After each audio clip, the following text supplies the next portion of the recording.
apa yang harus kita. Ya pemirsa, guncangan perekonomian global akibat pandemi COVID-19 membuat ekonomi seluruh negara mengalami kontraksi. Bahkan sudah ada yang menyatakan diri mengalami resesi ekonomi.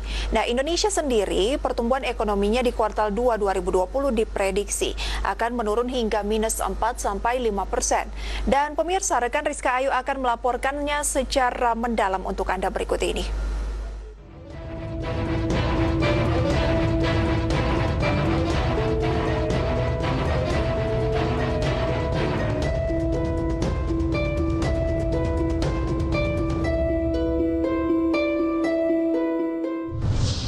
Potensi resesi ekonomi semakin nyata terjadi. Penguatan ekonomi domestik dianggap menjadi pondasi utama dalam menjaga imunitas ekonomi di tengah pandemi. Pemerintah harus bekerja cepat dan juga tepat dalam menjalankan strategi pemulihan ekonomi nasional. Suasana inilah aktivitas negara maju Singapura. Negara tak begitu besar, memiliki kekuatan keuangan dan perekonomian terbaik di Asia Tenggara. Namun siapa sangka sejak awal pandemi COVID-19 melanda, dampak perekonomian terasa hampir di seluruh penjuru dunia. Pertumbuhan ekonomi Singapura yang berpotensi menyusut sampai minus 4% membuat otoritas moneter Singapura memprediksi ekonomi Singapura akan memasuki resesi tahun 2020 ini. Hingga saat ini, pemerintah Singapura telah meluncurkan 3 paket kebijakan senilai hampir 60 miliar dolar Singapura untuk mencegah guncangan temporer yang diakibatkan krisis ekonomi di masa pandemi. Sementara itu, ketidakpastian yang signifikan atas pertumbuhan ekonomi juga dialami negara adidaya Amerika Serikat. International Monetary Fund atau IMF merilis kondisi ekonomi Amerika Serikat pada kuartal 2 tahun 2020 ini mengalami kontraksi hingga 37%. Lantas, bagaimana dengan Indonesia? Presiden Joko Widodo beberapa kali telah mengingatkan jajaran Menteri Kabinet soal ancaman resesi ekonomi. Bahkan dalam laporan ekonomi edisi Juli 2020 yang dirilis Bank Dunia, Indonesia dijamin tidak akan selamat dari jurang resesi. Diprediksi pertumbuhan ekonomi Indonesia terkontraksi 4,3% pada kuartal 2 2020. Selanjutnya pada kuartal 3 2020 diperkirakan minus 1% sampai positif 1,2%.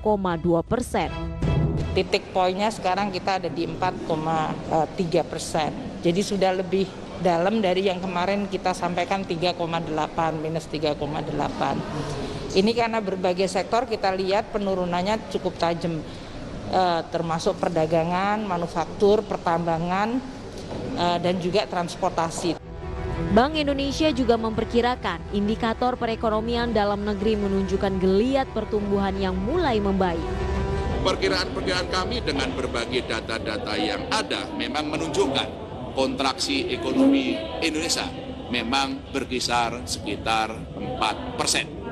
Yang dapat kami tambahkan di sini memang setelah pada bulan Juni terdapat beberapa indikator yang menunjukkan mulainya geliat ekonomi itu naik. Pemerintah yakin pertumbuhan ekonomi nasional akan mulai membaik di kuartal 3 tahun 2020. Hanya saja pemerintah perlu mendorong realisasi anggaran dan sejumlah strategi pemulihan ekonomi nasional bisa mulai dilaksanakan sesuai dengan strategi dan langkah yang tepat sasaran.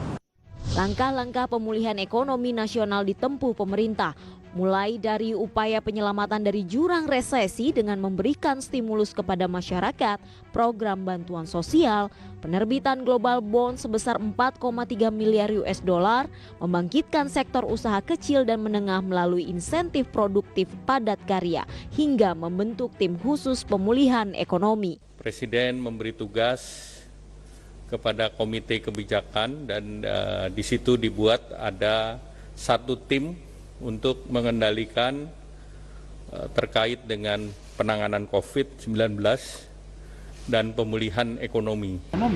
Maka kalau kesehatan COVID ini terselesai, bisa ditangani dengan baik dan masyarakat memberikan suatu kepastian, itu ekonomi akan berjalan dengan sendirinya.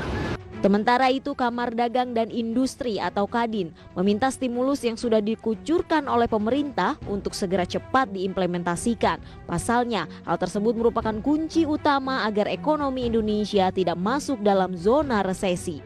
Kuncinya adalah bagaimana mendorong stimulus ini supaya cepat dari segi implementasi dan juga bagaimana terutama meningkatkan daya beli masyarakat sehingga kontraksi yang besar ini dapat ditanggulangi secara cepat di kuartal 3 ini. Pelaku usaha dalam kondisi saat ini harus menjaga cash flow dan melakukan efisiensi sebagai langkah antisipasi ekonomi ke zona resesi. Percepatan stimulus dan berbagai insentif sangat dibutuhkan. Pemerintah harus bergerak cepat mengatasi pandemi ini. Betul-betul situasi yang luar biasa sulitnya. Mengendalikan dua hal yang ini, ekonomi dan kesehatan ini betul-betul harus terjaga dengan baik. Nggak bisa lagi kita kerja dengan SOP normal, nggak bisa. Ini kita harus kerja dengan SOP yang shortcut, yang ada terobosannya. Masyarakat dituntut harus mempersiapkan diri dalam mengatur pola keuangannya, mempersiapkan tabungan, menjaga kesehatan, serta mengurangi konsumsi yang tidak perlu menjadi hal yang bijak dalam menghadapi ancaman resesi ekonomi. Intinya, perlindungan sosial ekonomi harus dilakukan dengan antisipasi sejak dini. Dari Jakarta, Rizka Ayu, Abdul Roshid, IDX Channel.